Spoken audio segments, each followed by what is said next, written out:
Layo ng National o NAS na mahuhubog ang mga batang atletang Pilipino sa paraang katulad ng pag-unlad ng tennis star na si Alex Ayala sa isang world-class sports academy sa bansa. Tinutukan ng balitang yan ng ating teammate na si Paulo Salamatin. Binigyang din ng bagong talagang National Academy of Sports Executive Director na si Francis Carlos Kiko Diaz sa kanyang pagharap sa unang sesyon ng 2026 Philippine Sports Writers Association Forum sa PSC Media Room kahapon sa Rizal Memorial Sports Complex sa Maynila na nais nilang makahubog ng mas marami pang Alex Ayala sa hinaharap. Ayon kay Diaz, mahalaga ang ganitong klaseng mindset globally para sa paghubog ng mga batang atleta, kung kaya't binanggit niya ang halimbawa ni Ayala na nahasa sa Rafa Nadal Academy na may kasamang akademikong programa. Sabi ko nga, we already have to think globally at this time. Diba? We take, for example, Alex Ayala. Diba? Kita naman natin kung gaano yung kanya ina-enjoy at tinatamasa successes ngayon. Alex Ayala was an example of a athlete who was groomed and taught by a sports academy, the Rafa Nadal Sports Academy, with an academic program na naka-embed dun sa program niya.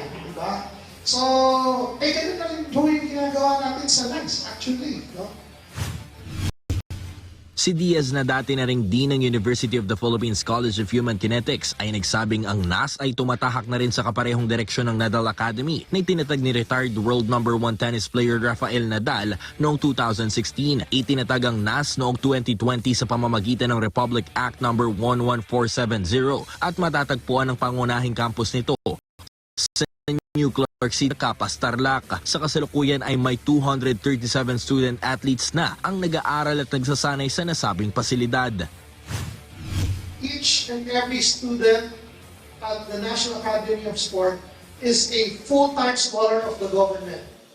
Libre lahat ang kanyang pagkain, 3 times a day with a AM and PM snacks na binabantayan ng on-site nutritionist. So, mayroon ganito, no? Doon sa academy. And then, there's a complement of, sabi ko kanina, two-fold responsibility ng mga estudyante, no?